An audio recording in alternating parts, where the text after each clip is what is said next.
Welcome back to another reading vlog. I'm so excited that you're here. This is a video I've been thinking about making for honestly a very long time, but I have not been brave enough to do it until today. So I'm super excited to be reading books that I've been avoiding. Why would I be excited to read books that I've been avoiding? I don't really know.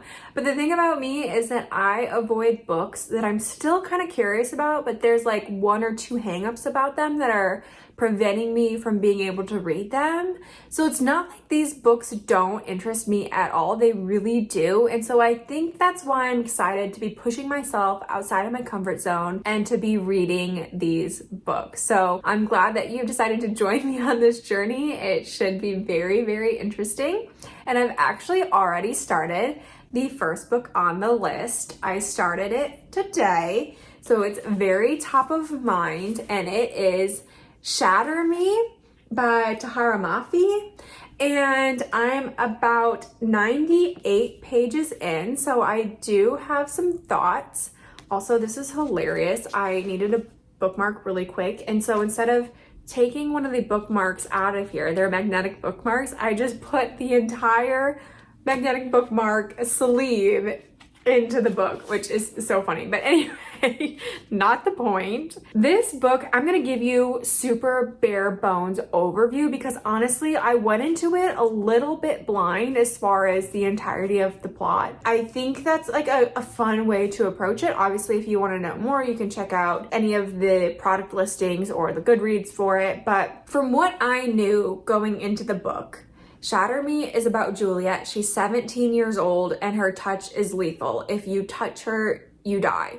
Or if she touches you, I'm not sure if it matters, to be honest, but she hasn't touched anyone in a very long time. She has been thrown into this really dark, terrible prison. She's trapped in solitary confinement, and she just has this like little window in this concrete room, and it's pretty dark and dreary, and it's in a very dystopian type world. And so that's pretty much all I knew going into it. I will leave you with that. I had heard, and this is why I'm so curious about this series, and it's a very long series, so if you get started in this, just be warned, you're gonna be reading for quite some time. I do not know exactly how many books, but I would venture to say there's like 8 or 9. I'll look it up after this, but I'm pretty sure it's pretty high up there, the amount of books that are in the series. So if I like this book, I definitely have a lot I can read afterward. And I will say the reason that I was avoiding this book is because I read on Goodreads that a lot of people were really frustrated with the writing style and they did not enjoy it at all. They're like very weird prose, a lot of repetition, and a lot of words have like strike throughs in them. Let me find an example. So like right here, like a strike through, and she rephrases what she said in the strike through or what she thought in the strike through. And people did not like this. It was not resonating with them. And I did actually pick up the book in Target one day when I was shopping, and I just started to read the first few pages. I was like, you know, she's having all these rambly thoughts because she's in solitary confinement and she feels like she's going crazy. And when I was reading it in Target, I was like, I don't like this feeling. Like, it makes me feel like I'm going crazy. And so I put it down. But I have to say, now that I'm 98 pages into it, I understand why the author did that. Like, truly, she's unwell. She's been in solitary confinement. She hasn't spoken to anybody else in like 3/4 of a year. I dare to imagine that anybody that's in that position is going to have jumbled thoughts. They're going to be second guessing what they're thinking. They're going to be repeating things. They're going to be counting. Like, they're going to have some type of psychological coping mechanism. And that's what's happening in the book. And I have to say, even within these first 100-ish pages that I've read, once the situation changes and once she starts to kind of mentally wrap her head around things, the repetition and the strike-throughs and the counting, it diminishes. It's not as prevalent as it is in the beginning. I get it. Like, I understand. And so I'm really am happy that I picked up this book, because the things that have been an issue for other people it's not really as much of an issue for me. And I'm glad that it's already subsiding a bit. Like, I could see how it would be really frustrating if it went on for too long. But the character has to start in this really jumbled, confusing, dark place for her to go through a transformation. And I feel like it's very realistic from what she's dealt with to be having, like I said, these type of thoughts. So I feel like the narrative style actually really suits the situation. And so I actually kudos the author. Like, yeah, she's showing us what that feels like, and I feel it. So I probably will read a little bit more tonight, but I'll update you guys along the way as I'm reading. And so far, this video's off to a good start. Like, it's not so bad after all. So yeah, it's official. I have finished Shatter Me. It was a super quick read for me, to be honest. It flew by. It was really action-packed. I was constantly kind of wondering what was going to happen next, and I love a story like that where it just like flows and you're so engrossed and so engaged and so invested in what happens next. So really enjoyed that. I have to say, I am glad that I read this. I'm glad that I didn't avoid it forever. I'm definitely going to be continuing this series. I already ordered the complete box set, so I'm really excited for that to come. I ordered it today. It's going to arrive tomorrow.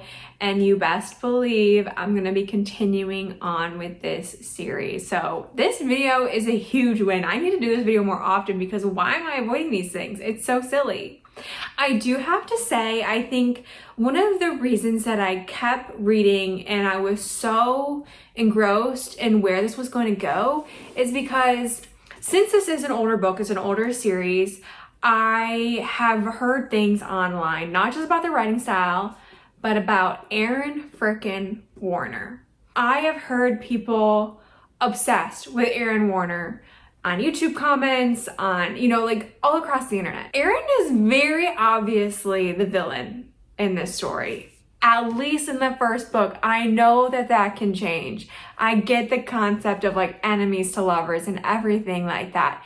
But I couldn't find anything that I liked about this man in this book. Truly, I was like, he's giving me the ick. It's creepy, it's obsessive, it's not it. It's just truly not. I'm like, is the internet okay? Why are they so obsessed with this man? Like, I am missing something. And that's why I am convinced that something has to shift in the later books. But with that being said, I stinking love Adam, and I love the fact that they are so supportive of each other and they have seen each other through these really tough times, and they have this connection and this history, and then there's the connection with the bird, and I'm like, how can you break this up? Like, how is that even possible? I'm just hypothesizing now, but I'm wondering if people are just obsessed with Erin Warner for some inexplicable reason, but she ends up with Adam. Like, that's what I want to happen, but I know that doesn't really happen. Like, the internet normally doesn't just go crazy for the guy that she doesn't end up with. That's very rare, I feel like, for that to be the case. And so I just fear for the day that this all shifts. And because I knew that Erin Warner was such a big deal, I kept waiting throughout the story. I was genuinely holding my breath, and I was like, please don't stab her in the back. Please don't stab her in the back. Like, I was worried that Adam was going to turn out to not be the guy that I thought he was. But I just don't understand. Like, I truly was like, make me not like Adam. Make it. Try me. And yeah, I'm Team Adam through and through. Through and through. Like, I don't even know how you can redeem Erin at this point. I don't know how you can go up from here. Like, how does he make up for his actions? Because it's so creepy. Like, oh, it genuinely gives me the ick. How do you go from this to something so wonderful according to the internet? I don't know. I don't know, you guys. Obviously, I have strong opinions. I want to continue the series. I want to see what happens. Right now, I'm confused and concerned about the readers of the internet, but I trust you guys that there's a reason. So I'm going to keep reading to figure it out and solve it. But I'm very suspicious right now.